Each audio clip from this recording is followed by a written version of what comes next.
उत्तर प्रदेश का एक ज़िला लगता है अलीगढ़। वहाँ पर अभी हाल में जो शादी होनी थी, शादी होने में 10 दिन बाकी थे, लेकिन जो दामाद होता है वो अपनी सास को लेके फरार हो जाता है। यानी जो दामाद होता है अपनी सास को लेके भाग जाता है।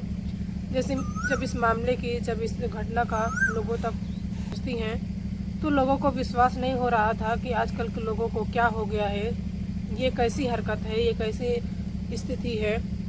तो जब मामला ज़्यादा आगे बढ़ जाता है तो जो लड़की के परिवार वाले होते हैं वो जाके FIR दर्ज करवाते हैं थाने में, अपने नज़दीकी थाने में। वहाँ पर FIR दर्ज होता है। उसके बाद जो पुलिस होती है उनको ढूंढती है। ढूंढने के बाद दोनों को थाने में ले जाया जाता है, क्योंकि दोनों ही बालिग हो चुके थे, वो अपना फैसला खुद ले सकते थे। तो जो सास और जो दामाद होते हैं वो दोनों तैयार होते हैं कि हम दोनों एक ही साथ रहेंगे, और वो जन्म जन्म का वादा करते हैं कि हम अब इन्हीं के साथ रहेंगे। तो फिर उनको मानते नहीं है। हालांकि जो लड़की होती है उसको बहुत तकलीफ़ होती है, उसको बहुत दुख होता है, क्योंकि उसकी शादी को 10 दिन बाकी थे। लेकिन जो उसकी सगी माँ होती है वो ही अपने होने वाली बेटी के पति को लेके फरार हो जाती हैं। उसके बाद अभी वो फ़िलहाल दूसरी जगह पे रह रहे हैं, अच्छे से रह रहे हैं। पता नहीं ये रिश्ता उनका कब तक आगे बढ़ता रहेगा, कब तक चलता रहेगा। लेकिन जो मैं आज आपको सच्ची घटना सुनाने जा रही हूँ, ये सच्ची घटना है रामपुर के भोड़ इलाके का। वहाँ का इलाका लगता है भोड़। वहाँ पर एक लड़का होता है और एक लड़की होती है। एक आदमी आता है उनके घर, लड़के के घर में आता है, कहता है कि हमने एक लड़की ढूंढ रखी है आपके लड़के के लिए। बहुत अच्छी लड़की है, बहुत सुंदर लड़की है, लेकिन एक ही दिक्कत है, एक ही परेशानी है कि वो बहुत गरीब है, दहेज वगैरह नहीं दे पाएंगे। अगर आपको रिश्ता मंजूर हो तो आप अपने लड़के के लिए लड़की देख सकते हैं। तो जो लड़के का बाप होता है वो कहता है ठीक है, लड़की को देख लेंगे। उसके बाद जो लड़के का बाप होता है वो लड़की को देखने जाता है, पसंद करता है। हालांकि उनकी शादी को अभी 1 महीने हुए बाकी थे, जो डेट वगैरह था सब कुछ रख चुका था। तो जो बूढ़ा आदमी होता है बेटे का, जो बाप होता है, वो बेटे के ससुराल हर हफ्ते महीने बीच बीच में वो जाता रहता था। इसी बीच में एक दिन वो जाता है तो वो कहता है कि मुझे बहुत शिकायत है आप लोगों से। यानी अपने बेटे के ससुराल में जाता है। उस बेटे का बाप बोलता है कि मुझे आप लोगों से बहुत शिकायत है, मुझे आप लोगों से कहनी है कि मेरी जो बहू है वो इतना बीमार है, उसकी तबीयत ख़राब है, आप लोग इसे किसी अच्छे अस्पताल में क्यों नहीं दिखाते। तो जो लड़की पक्ष वाले होते हैं कहते हैं कि हम लोग कहाँ लेके जाएं, हम लोग तो बहुत गरीब हैं, ऐसे इलाज चल रहा है, दवा वगैरह चल रही है। तो वो कहते हैं नहीं, हम इसको लेके जा रहे हैं, इसको अच्छे से इलाज करवाएंगे, दवा दिलाएंगे। तो जो लड़के का बाप होता है अपने कार में बिठाता है लड़की को, यानी अपने बहू को, और उसको दवा के बहाने लिवा जाता है, दवा दिलाता है। इंतज़ार करते करते शाम हो जाती है। जब फ़ोन जाता है तो जो बेटे का पिता होता है वो फ़ोन उठाते हैं, कहते हैं कि अभी इसको 2 दिन हॉस्पिटल में एडमिट करना पड़ेगा, एडमिट करने के बाद ही हम इसको लिवा के आएंगे। कहते हैं अभी आप लोग फ़ोन लगाने की ज़रूरत नहीं है, सब कुछ ठीक है, हम लोग 2 दिन बाद वापस आ जाएंगे। लेकिन जब 2 दिन बीत जाते हैं, तीसरे दिन जब उनका फ़ोन लगाया जाता है तो फ़ोन नहीं लगता, फ़ोन नहीं उठाया जाता। तो वो परेशान होने लगते हैं, और परेशान होते हैं तो इसी बीच में वो जाके नज़दीकी पुलिस स्टेशन में FIR दर्ज भी करवाते हैं।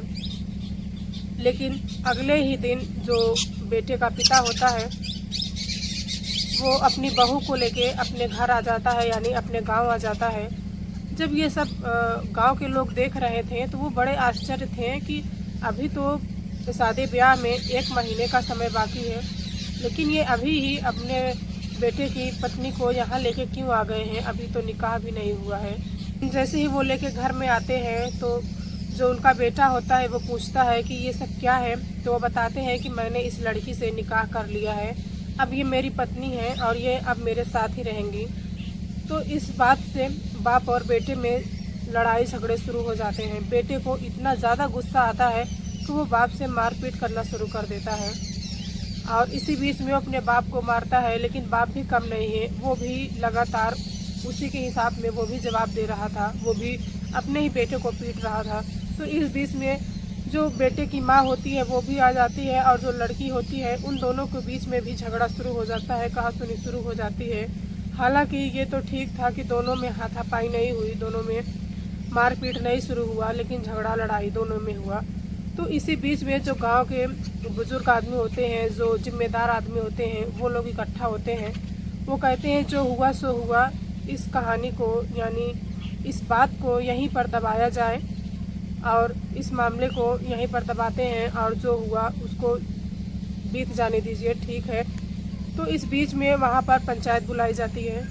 पंचायत में ये निर्णय आता है कि जो आदमी यानी जो बेटे का जो बाप होता है वो निकाह करके लेके आया है, शादी करके लेके आया है, उनकी अपनी पत्नी बना के ले आया है, अब वह उन्हीं के साथ रहेगी। लेकिन उसमें एक ये भी तर्क रखा जाता है कि ये दोनों इस गांव में, इस घर में नहीं रहेंगे, तो वो कहीं दूसरी जगह, मुजफ्फरपुर कहीं नगर कहीं लगती है जगह, वहाँ पे ले जाके रह रहे हैं। हालांकि पता नहीं अब इनका ये रिश्ता कितने दिनों तक, कितने महीने तक, कितने साल तक चलेगा, ये तो बात की बात है।